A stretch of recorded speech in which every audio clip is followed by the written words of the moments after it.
বলছে, gospel of Matthew 13 নম্বর অধ্যায়ে 13 নম্বর অনুচ্ছেদে আছে, তাহারা দেখিয়াও দেখে না, শুনিয়াও শুনে না, তাহারা বুঝিতেও পারে না। আর প্রজনন তত্ত্বের অন্যান্য বিষয় নিয়ে আমি পরে কথা বলবো ইনশাআল্লাহ, যদি সময় পাই।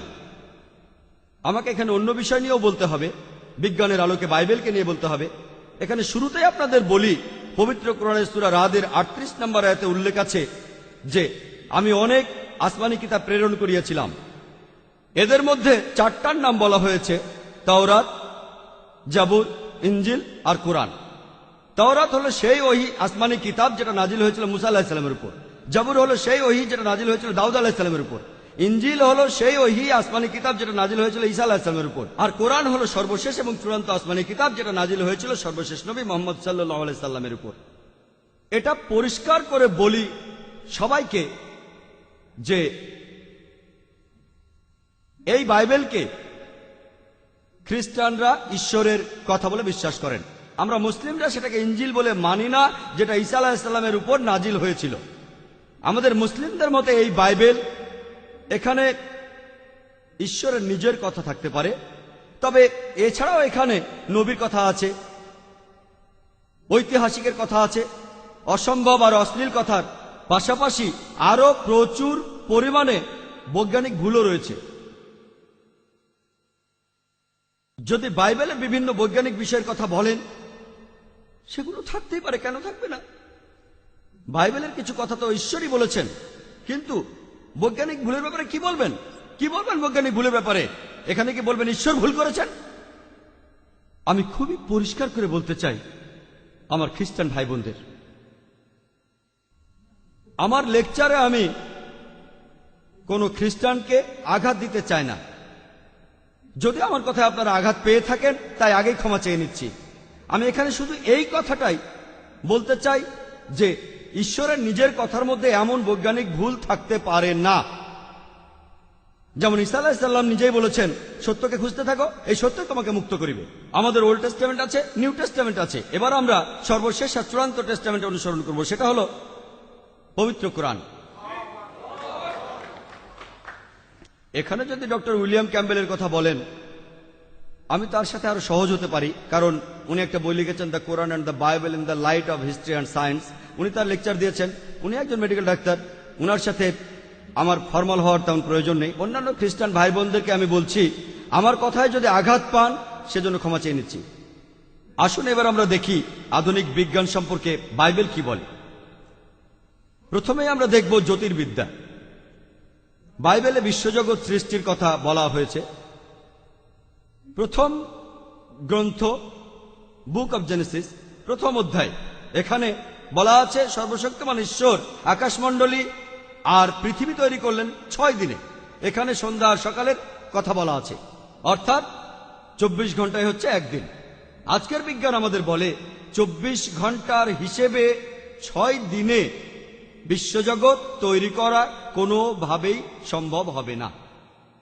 কোরআনে বলা হয়েছে 6টা আয়াম। এই আরবি শব্দটা এক বচনে ইয়াম আর বহু বচনে আয়াম। এর অর্থ হতে পারে 24 ঘন্টার একদিন, অথবা খুব লম্বা সময়, একটা ইয়াম, একটা যুগ। বিজ্ঞানীরা আমাদের বলেন যে এটা মানতে তাদের কোনো আপত্তি নেই যে বিশ্বজগৎ 6টা লম্বা সময়ের স্তরে তৈরি। 2 নম্বর পয়েন্ট, বাইবেলে আছে জেনেসিসের প্রথম অধ্যায়ের 3 থেকে 5 অনুচ্ছেদে যে আলোর সৃষ্টি প্রথম দিনে। জেনেসিসের প্রথম অধ্যায়ের 14 থেকে 19 অনুচ্ছেদে এইসব আলোর উৎস, নক্ষত্র, সূর্য ইত্যাদি সৃষ্টি হয়েছিল 4র্থ দিনে। আলোর উৎস কিভাবে 4র্থ দিনে সৃষ্টি হয়, যেখানে আলো সৃষ্টি করা হয়েছিল প্রথম দিনে? এটা অবৈজ্ঞানিক। এরপরে বাইবেলে আছে প্রথম অধ্যায়ের 9 থেকে 13 অনুচ্ছেদে পৃথিবী সৃষ্টি হয়েছে 3য় দিনে। পৃথিবী না থাকলে দিন আর রাত পাবেন কোত্থেকে? পৃথিবী ঘোরে বলে দিন আর রাত হয়, পৃথিবী না থাকলে দিন আর রাত পাবেন কোত্থেকে? 4 নম্বর পয়েন্ট, জেনেসিস প্রথম অধ্যায় 9 থেকে 13 অনুচ্ছেদে আছে পৃথিবীর সৃষ্টি হয়েছে 3য় দিনে। জেনেসিস প্রথম অধ্যায় 14 থেকে 19 অনুচ্ছেদে আছে সূর্য আর চাঁদ সৃষ্টি হয় 4র্থ দিনে। আজকের বিজ্ঞান আমাদের বলে যে পৃথিবী হলো সূর্যের একটা অংশ। পৃথিবী কোনোভাবেই সূর্যের আগে আসতে পারে না, এটা অবৈজ্ঞানিক। 5 নম্বর পয়েন্ট, বাইবেলের বুক অব জেনেসিসের প্রথম অধ্যায়ের 11 থেকে 13 অনুচ্ছেদে আছে যে শাকসবজি, লতাপাতা, ঝোপঝাড়, গাছপালা সৃষ্টি হয়েছে এগুলো তৃতীয় দিনে। আর সূর্য জেনেসিসের প্রথম অধ্যায়ের 14 থেকে 19 অনুচ্ছেদে আছে সূর্য চতুর্থ দিনে। সূর্যের আলো না থাকলে গাছপালা এলো কিভাবে? সূর্যের আলো ছাড়া বাঁচবে কিভাবে? 6 নম্বর পয়েন্ট যে বাইবেলে বলা হয়েছে জেনেসিসের প্রথম অধ্যায়ের 16 অনুচ্ছেদে আছে যে ঈশ্বর দুটো আলো সৃষ্টি করলেন। একটা বৃহৎ আলো অর্থাৎ সূর্য শাসন করবে দিনকে, আর একটা ক্ষুদ্র আলো অর্থাৎ চাঁদ শাসন করবে রাতকে। এর সঠিক অনুবাদ যদি আপনারা হিব্রু ভাষায় বাইবেল পড়েন, এটা হলো প্রদীপ। প্রদীপ যার নিজেরই আলো আছে। ব্যাপারটা আরো ভালোভাবে বুঝতে পারবেন যদি আপনারা দুটো অনুচ্ছেদই পড়েন, জেনেসিসের প্রথম অধ্যায়ের 16 আর 17 অনুচ্ছেদ। 17 অনুচ্ছেদ বলছে, আর সর্বশক্তিমান ঈশ্বর তাদের স্থাপন করিলেন পৃথিবীকে আলো দেওয়ার জন্য। পৃথিবীকে আলো দেওয়ার জন্য অর্থাৎ সূর্য আর চাঁদ এ দুটোরই নিজস্ব আলো আছে। আর এই কথাটা আধুনিক বিজ্ঞানের সাথে সামঞ্জস্যপূর্ণ নয়। অবশ্য অনেক খ্রিস্টান যুক্তি দেখান, তারা বলেন বাইবেলে যে 6 দিনের কথা বলা হয়েছে এটা আসলে লম্বা একটা সময়, কোরআনে যেভাবে বলা হয়েছে 24 ঘন্টা সময়ের দিন নয়।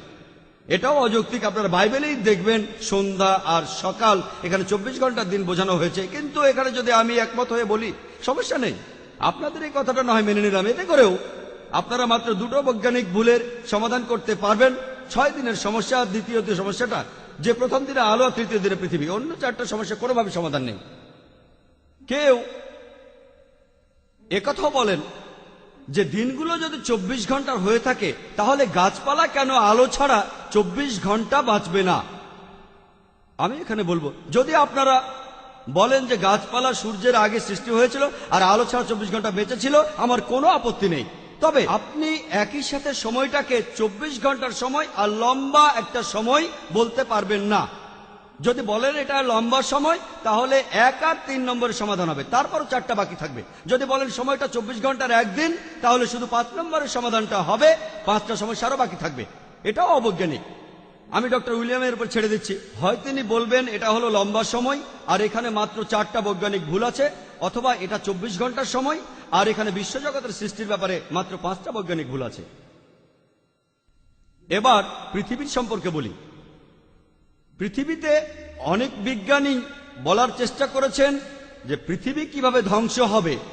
অনুমান, এটা ঠিক হতে পারে আবার ভুলও হতে পারে। তবে হয় পৃথিবী একদিন ধ্বংস হবে, নয়তো চিরদিন টিকে থাকবে। দুটো ঘটনাই একসাথে ঘটতে পারে না। এটা অবৈজ্ঞানিক। কিন্তু ঠিক এই কথাটাই বাইবেলে বলা আছে। বাইবেলেই উল্লেখ আছে বুক অব হিব্রুর প্রথম অধ্যায়ের 10 থেকে 11 অনুচ্ছেদে। এছাড়াও আছে বুক অব সামের 102 অধ্যায়ের 25 ও 26 অনুচ্ছেদে যে সর্বশক্তিমান ঈশ্বর আকাশমণ্ডলী আর পৃথিবী সৃষ্টি করেছেন আর এগুলো ধ্বংস হয়ে যাবে। ঠিক উল্টো কথাটা বলা হয়েছে বুক অব এক্লেসিস্টিক্সে প্রথম অধ্যায়ের 4 অনুচ্ছেদে আর বুক অব সামের 78 অধ্যায়ের 69 অনুচ্ছেদে যে পৃথিবী চিরদিন টিকে থাকবে। আমি ডক্টর উইলিয়াম ক্যাম্বেলের উপরে ছেড়ে দিলাম, তিনি বলবেন এই দুটো অনুচ্ছেদের কোনটা অবৈজ্ঞানিক, প্রথম অনুচ্ছেদগুলো না দ্বিতীয় অনুচ্ছেদগুলো। একটা এখানে অবশ্যই অবৈজ্ঞানিক, দুটো একসাথে হতে পারে না। পৃথিবী চিরদিন টিকে থেকে আবার ধ্বংস হতে পারে না, এটা অবৈজ্ঞানিক। এবারে আকাশমণ্ডলী সম্পর্কে বলি। বাইবেলে আছে যোবের 26 অধ্যায়ের 11 অনুচ্ছেদে যে আকাশমণ্ডলীর স্তম্ভ কাঁপিয়ে উঠিবে। পবিত্র কোরআনে সূরা লুকমানের 10 নম্বর আয়াতে উল্লেখ আছে যে আকাশমণ্ডলী নির্মাণ হয়েছে স্তম্ভ ব্যতীত। আপনারা দেখেন না, দেখতে পান না যে আকাশের কোথাও কোনো স্তম্ভ নেই? বাইবেল বলছে আকাশের স্তম্ভ আছে, শুধুমাত্র আকাশমণ্ডলের স্তম্ভ আছে এটা নয়। বাইবেলে আছে স্যামুয়েলের প্রথম গ্রন্থে 2 অধ্যায়ের 8 অনুচ্ছেদে, এছাড়াও আছে বুক অব জবের 9 অধ্যায়ের 6 অনুচ্ছেদে আর বুক অব সামের 75 অধ্যায়ের 3 অনুচ্ছেদে যে এমনকি পৃথিবীরও স্তম্ভ আছে। আমরা এবার দেখব বিভিন্ন খাবার দাবারের ব্যাপারে বাইবেল কি বলে। বাইবেলে আছে বুক অব জেনেসিসে 1 নম্বর অধ্যায়ের 29 অনুচ্ছেদে যে ঈশ্বর তোমাদের দিয়েছেন বীজ সহ লতাপাতা আর ফল সহ গাছপালা, যে ফলের বীজ আছে, আর এগুলো তোমাদের খাদ্য। বাইবেলের নতুন সংস্করণ বলছে বীজ সহ ছোট গাছ আর ফল সহ বড় গাছ, যে ফলের বীজ আছে, এসবই তোমাদের জন্য, তোমাদের খাদ্য। আজকের দিনে আমরা প্রায় সবাই জানি যে পৃথিবীতে বেশ কিছু বিষাক্ত গাছ রয়েছে, যেমন ওয়াইল্ড বেরি, স্ট্রিকনিন, ধুতুরা। বিষাক্ত রস থাকে যেমন অ্যালকালয়েড, পলিএন্ডার, বাকাইপয়েড। এগুলো যদি আপনার শরীরে যায়, যদি খেয়ে ফেলেন, তাহলে আপনি মারাও যেতে পারেন। কিভাবে এই বিশ্ব জগৎ আর মানুষ জাতির সৃষ্টিকর্তা এটা জানলেন না যে যদি আপনি এগুলো খান তাহলে মারা যাবেন? আশা করি ডক্টর উইলিয়াম ক্যাম্বেল তার রোগীদের এই গাছগুলো খেতে বা ফল খেতে বলবেন না। বাইবেলে সত্যিকারের বিশ্বাসীকে চেনার জন্য একটা বৈজ্ঞানিক পরীক্ষার কথা বলা আছে। এটার উল্লেখ আছে গসপেল অফ মার্কে 16 নম্বর অধ্যায়ের 17 আর 18 অনুচ্ছেদে। বলা আছে যে সত্যিকারের বিশ্বাসীদের কিছু নিদর্শন থাকবে, আর সেগুলো হলো যীশু খ্রিস্টের নামে তারা শয়তানকে তাড়াবে, তারা কথা বলবে বিদেশি ভাষায়, নতুন ভাষায়, তারা হাত দিয়ে সাপ ধরবে, আর তারা বিষ পান করবে, তাদের কোনো ক্ষতি হবে না। তারা যদি অসুস্থ মানুষের মাথায় হাত রাখে তারা সুস্থ হয়ে যাবে। এটা একটা বৈজ্ঞানিক পরীক্ষা। আর বিজ্ঞানের ভাষায় বললে একজন সত্যিকারের খ্রিস্টান বিশ্বাসীকে চেনার কনফার্মিটি টেস্ট। বিগত 10 বছরে আমি কয়েক হাজার খ্রিস্টানের সাথে কথা বলেছি, মিশনারিদের সাথেও। আমি এ পর্যন্ত একজন খ্রিস্টানকেও দেখিনি যে বাইবেলের এই কনফার্মিটি টেস্টে পাস করতে পারে। আমি এমন কোন খ্রিস্টানকে দেখিনি এই বিষ খেতে, আমি দেখিনি যে এই বিষ খাবে আর মারা যাবে। আর বিজ্ঞানের পরিভাষায় এই পরীক্ষাকে ফলসিফিকেশন টেস্ট বলা হয়। অর্থাৎ যদি কোনো ভুল লোক এই পরীক্ষা দেওয়ার চেষ্টা করে, বিষ খায়, সে মারা যাবে। আর একজন ভুল লোক পরীক্ষা করার সাহসী পাবে না। আপনি সত্যিকারের খ্রিস্টান বিশ্বাসী না হলে এই পরীক্ষা করার সাহসী পাবেন না, কারণ আপনি যদি টেস্টটা দেওয়ার চেষ্টা করেন আপনি পারবেন না। তাই যে সত্যিকারের খ্রিস্টান বিশ্বাসী নয় সে কখনোই পরীক্ষা দিতে পারবে না।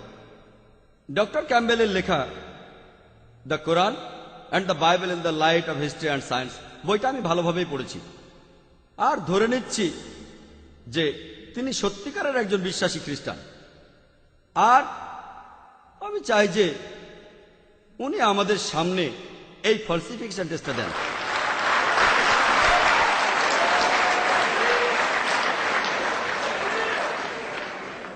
প্লিজ আপনারা কোনো চিন্তা করবেন না, আপনারা কোনো চিন্তা করবেন না। আমি ডক্টর উইলিয়াম ক্যাম্বেলকে বিষ খেতে বলবো না, কারণ আজকের আলোচনায় আমি এখানে শেষ করতে চাই না। আমি যেটা বলবো, আমি শুধু ওনাকে বিদেশি ভাষায় কথা বলতে বলবো, নতুন ভাষায়। আর আপনারা হয়তো অনেকেই জানেন যে ইন্ডিয়া এমন একটা দেশ যেখানে মানুষ হাজারটা ভাষায় কথা বলে। আমি ওনাকে শুধু বলবো যে এই 3টি শব্দ 100 রুপি, এটা 17টা ভাষায় বলতে। ইন্ডিয়াতে সরকারি ভাষা মাত্র 17টি। আর আমি ডক্টর ক্যাম্বেলকে সহজ করে দিচ্ছি, আমার কাছে 100 রুপির একটা নোট আছে, আর এই 17টা ভাষায় এই নোটে লেখা আছে। ইংরেজি আর হিন্দিতেও আছে। আমি তাকে প্রথমটা বলে দিচ্ছি, 100 রুপিয়া হিন্দিতে। বাকি 15টা ভাষা এখানে লেখা আছে। আমি ওনাকে অনুরোধ করব, আমি জানি বাইবেল বলছে তারা বিদেশি ভাষা নিজে থেকেই বলতে পারবে, পড়ারও দরকার নেই। তবে আমি সহজ করে দিচ্ছি, আমি দেখতে চাই কেউ এই পরীক্ষায় পাশ করেছে, এখন পর্যন্ত দেখিনি। তাই যদি উনি নিজে থেকে বলতে না পারেন, মনে করতে না পারেন, তাহলে অন্তত পড়ুন, আমার আপত্তি নেই, মেনে নেব। এখন আমি চেয়ারপারসনকে অনুরোধ করবো এটা ডক্টর উইলিয়াম ক্যাম্বেলকে দেওয়ার জন্য। উনি আবারও লেকচার দেবেন 15টা ভাষায়, 100 রুপি, মাত্র 3টি শব্দ। এখন দেখি বাইবেল কি বলে হাইড্রোলজি সম্পর্কে। বুক অব জেনেসিসের 9 নম্বর অধ্যায়ের 13 থেকে 17 অনুচ্ছেদে বলা আছে, যখন ঈশ্বর নূহ নবীর সময় পৃথিবীকে ডুবিয়ে দিয়েছিলেন বন্যা দিয়ে, তারপর যখন পানি নেমে গেল, ঈশ্বর বললেন, আমি আকাশের রংধনু বসিয়ে মানুষ জাতিকে কথা দিলাম যে পৃথিবীকে আর কখনো বন্যার পানিতে ডুবিয়ে দেব না। একজন অবৈজ্ঞানিক মানুষের কাছে এই কথাটাই অনেক বড়। ও, রংধনু ঈশ্বরের একটা নিদর্শন, তিনি আর কখনো পৃথিবীকে পানিতে ডুবিয়ে দেবেন না। তবে এখন আমরা ভালো করে জানি যে সূর্যের আলোর সাথে বৃষ্টির পানির প্রতিসরণের কারণে রংধনু তৈরি হয়। আর অবশ্যই নূহ আলাইহিস সালামের সময়ের আগেও 1000 বার রংধনু উঠেছে। যদি বলেন নূনবীর আগে কখনো রংধনু ওঠেনি, তাহলে বলতে হবে পৃথিবীতে আগে প্রতিসরণ বলে কিছু ছিল না, এটাও অবৈজ্ঞানিক।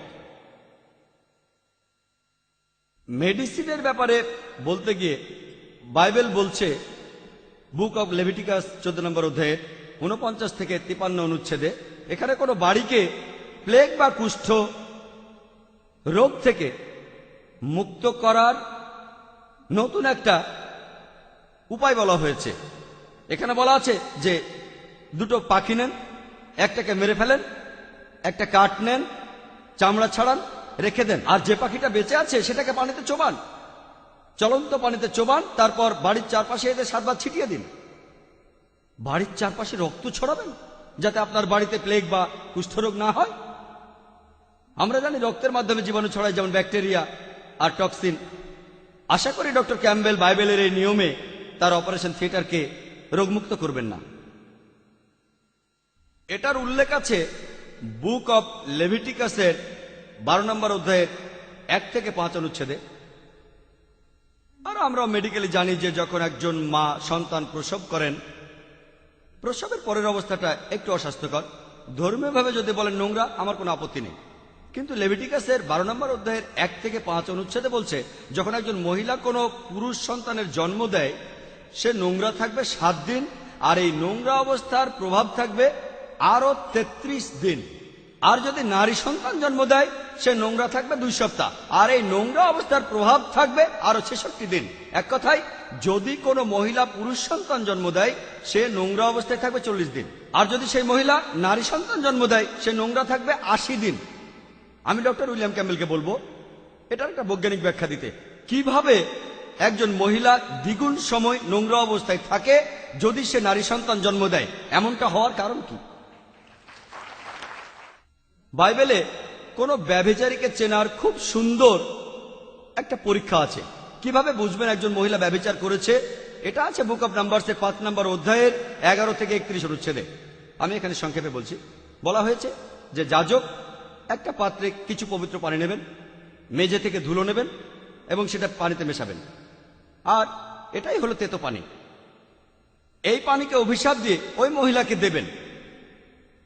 যদি সেই মহিলা ব্যভিচার করে থাকে আর এই পানি খায়, তার শরীরে এই অভিশাপ চলে যাবে, তার পেট ফুলে যাবে, উরু পচে যাবে, আর তাকে সব মানুষ অভিশাপ দেবে। যদি সেই মহিলা ব্যভিচার না করে থাকে তাহলে তার কিছুই হবে না, সে একেবারে পরিষ্কার থাকবে। একজন মহিলা ব্যভিচার করেছে কি করেনি সেটা জানার একটা ভালো সুন্দর উপায়। আজকের দিনের এই পৃথিবীতে অনেকগুলো কেস ঝুলে আছে পৃথিবীর বিভিন্ন দেশে, বিভিন্ন ধরনের কোর্টে। এগুলোতে বাদী হয়ে কেউ অভিযোগ করেছে যে অমুক মহিলা ব্যভিচার করেছে। আমি খবরটা নিউজ পেপারে পড়েছি, আর মিডিয়াতেও খবরটা দেখলাম যে এই মহান দেশের প্রেসিডেন্ট মিস্টার বিল ক্লিন্টন বছর 2 আগে একটা নারী কেলেঙ্কারিতে জড়িয়ে পড়েছিলেন। আমি বুঝি না যে আমেরিকার কোর্ট কেন এখানে তেতো পানির পরীক্ষাটা করছে না। ক্লিন্টন তাহলে অভিযোগ থেকে মুক্তি পেয়ে যাবে।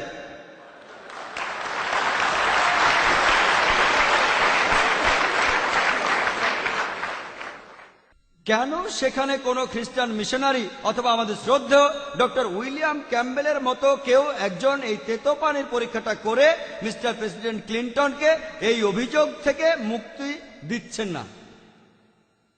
গণিত শাস্ত্র এমন একটা বিদ্যা যেটা বিজ্ঞানের একটা গুরুত্বপূর্ণ অংশ। গণিত দিয়ে বিভিন্ন সমস্যার সমাধান করা যায়।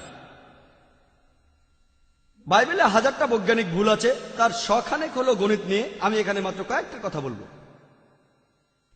এটা আছে বুক অব এজরা 2 অধ্যায়ের 1 অনুচ্ছেদে, আর নেহেমিয়ার 7 অধ্যায়ের 6 অনুচ্ছেদে। ঘটনাটা হলো যেসব লোক ব্যাবিলনের নির্বাসন থেকে ফিরে এসেছিল, যখন ব্যাবিলনের রাজা নেবুসাদনেজার ইসরায়েলের লোকদের ছেড়ে দিল, তারা নির্বাসন থেকে ফিরে এলো। এই লোকগুলো তালিকা দেওয়া আছে। এই তালিকাটা দেওয়া আছে এজরার 2 নম্বর অধ্যায়ের 2 থেকে 63 অনুচ্ছেদ পর্যন্ত, আর নেহেমিয়ার 7 অধ্যায়ের 7 থেকে 65 অনুচ্ছেদ পর্যন্ত। এই তালিকাটাই নাম দেওয়া আছে, আর কতজন মুক্তি পেয়েছে সে সংখ্যাটাও আছে। এই 60টা অনুচ্ছেদের মধ্যে কম করে হলো 18 বার নামটা হুবহু আগের মতো আছে, কিন্তু ক্রমিক সংখ্যাটা আলাদা। এই 2 অধ্যায়ের 60টিরও কম অনুচ্ছেদে কম করে হলো 18টা সমস্যা রয়েছে।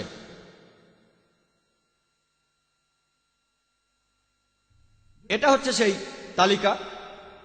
এখানে খুঁটি খুঁটিয়ে দেখার সময় নেই। এই 60টিরও কম অনুচ্ছেদে কম করে হলেও 18টা সমস্যা রয়েছে। এরপর আরো বলা আছে এজরার 2য় অধ্যায়ের 64 অনুচ্ছেদে যে এই লোকগুলোর সংখ্যা যদি যোগ করেন সেটা হবে 42,360 জন। আর বুক অব নেহেমিয়ার 7ম অধ্যায়ে 66 অনুচ্ছেদে সেখানেও এই সংখ্যাটা আছে 42,360 জন। কিন্তু যদি আপনি সবগুলো অনুচ্ছেদ যোগ করেন, আমি এটা বাসায় বসে করেছি, এটা হলো এজরার তালিকা, এটা নেহেমিয়ার তালিকা। এজরার 2য় অধ্যায়, নেহেমিয়ার 7ম অধ্যায়। যদি যোগ করেন, আমি বাসায় বসে করেছি, যদি যোগ করেন এজরার 2য় অধ্যায়, এখানে সংখ্যাটা 42,360 নয়, এই সংখ্যাটা 29,818 জন। আর যদি নেহেমিয়ার 7ম অধ্যায়ের সংখ্যা বের করেন, এটাও 42,360 নয়, এই সংখ্যাটা 31,089 জন। বাইবেল গ্রন্থটার লেখক নাকি সর্বশক্তিমান ঈশ্বর, তিনি এই সহজ যোগটা পারেন না। যদি এই সমস্যাটা আপনি প্রাইমারি স্কুল পাস কোনো মানুষকে দেন, সেও ঠিক উত্তরটা বলতে পারবে। আপনাকে এই 60টা অনুচ্ছেদের সংখ্যা যোগ করতে হবে। খুবই সোজা। সর্বশক্তিমান ঈশ্বর যোগ করতে জানেন না, নাউজুবিল্লাহ। যদি আমরা ধরে নেই যে ঈশ্বরই বাইবেল লিখেছেন। এরপর আরো দেখবেন এজরার 2য় অধ্যায়ের 65 অনুচ্ছেদে বলা আছে 200 জন পুরুষ নারী গান গাচ্ছিল। নেহেমিয়ার 7ম অধ্যায়ের 67 অনুচ্ছেদে 245 জন পুরুষ নারী গান গাচ্ছিল। এখানে কি 200 জন গান গাচ্ছিল নাকি 245 জন গান গাচ্ছিল? কথা একটাই, এটা একটা গাণিতিক ভুল। আরো আছে দ্য সেকেন্ড কিংসে 24 নম্বর অধ্যায়ের 8 অনুচ্ছেদে যে জোহাচিন 18 বছর বয়সে জেরুজালেম শাসন করা শুরু করেন, আর তিনি জেরুজালেমকে শাসন করেন 3 মাস। সেকেন্ড ক্রনিকল 36 নম্বর অধ্যায় 9 নম্বর অনুচ্ছেদে বলছে যে জোহাচিন 8 বছর বয়সে জেরুজালেম শাসন শুরু করেন আর শাসন করেন 3 মাস 10 দিন। জোহাচিনের বয়স তখন কি 18 বছর ছিল নাকি 8 বছর ছিল? তিনি কি 3 মাস শাসন করেছিলেন নাকি 3 মাস 10 দিন শাসন করেছিলেন? এরপর আরো আছে দ্য ফার্স্ট কিংসে 7ম অধ্যায়ের 26 অনুচ্ছেদে যে সলোমন তার মন্দিরে তার গলিত সাগরে তিনি 2000 বার গোসল করেছিলেন। আর সেকেন্ড ক্রনিকলের 4th অধ্যায়ের 5ম অনুচ্ছেদে বলছে তিনি 3000 বার গোসল করেছিলেন। তিনি কি 2000 বার গোসল করেছিলেন নাকি 3000 বার করেছিলেন? আমি উত্তরটা ডক্টর উইলিয়াম ক্যাম্বেলকেই বলতে বলবো এর মধ্যে কোনটা ঠিক। এখানে পরিষ্কার একটা গাণিতিক ভুল আছে। এছাড়াও এটার উল্লেখ আছে দ্য ফার্স্ট কিংসে 15 নম্বর অধ্যায় 33 অনুচ্ছেদে যে বাশা মারা গিয়েছিল আশা রাজ্যে তার রাজত্বের 26তম বছরে। আর সেকেন্ড ক্রনিকলের 16 নম্বর অধ্যায়ের 1 অনুচ্ছেদে আছে যে বাশা জুদা রাজ্য দখল করেছিল আশায় তার রাজত্বের 36তম বছরে। কিভাবে বাশা তার মৃত্যুর 10 বছর পরে আক্রমণ করে? এটা অবৈজ্ঞানিক। আমি ডক্টর ক্যাম্বেলের জন্য একটু সহজ করি যাতে করে উনি উত্তরগুলো দিতে পারেন। আমি পুরোটা এবার সংক্ষেপে বলছি।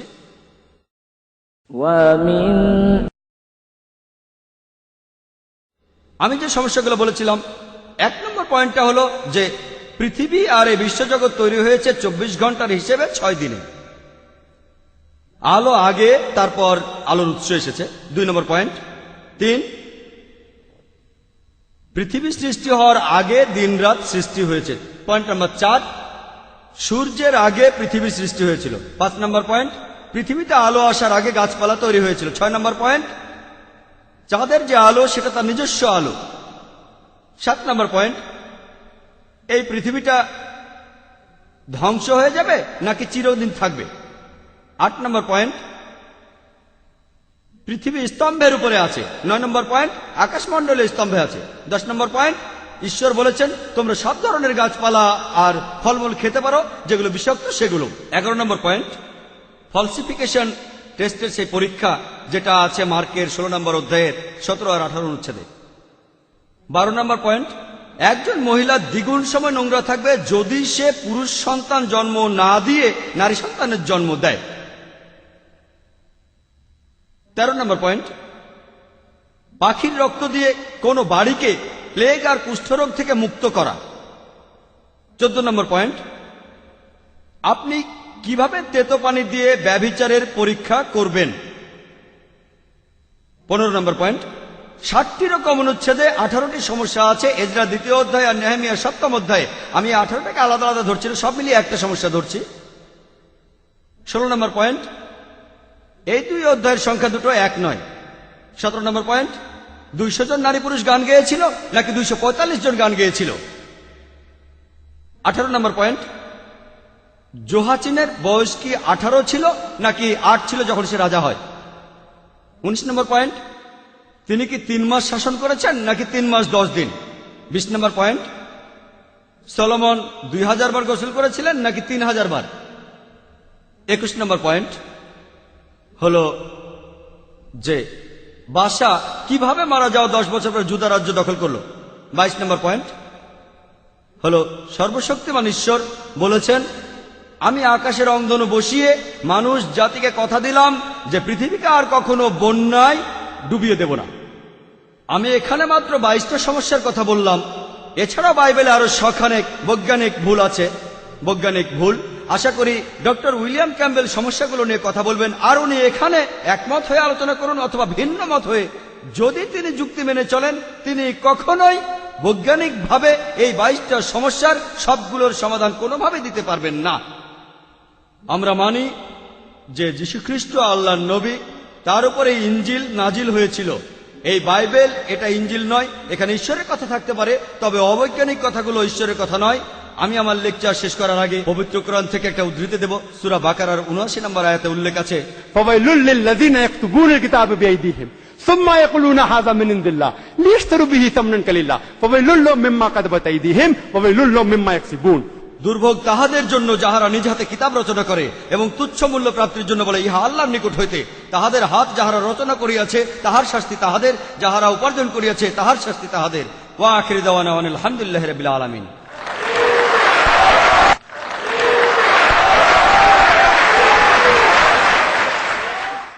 এখন আমি আহ্বান জানাচ্ছি ডক্টর ক্যাম্বেলকে ডক্টর জাকির নায়েকের বক্তব্যের উপর আলোকপাত করতে।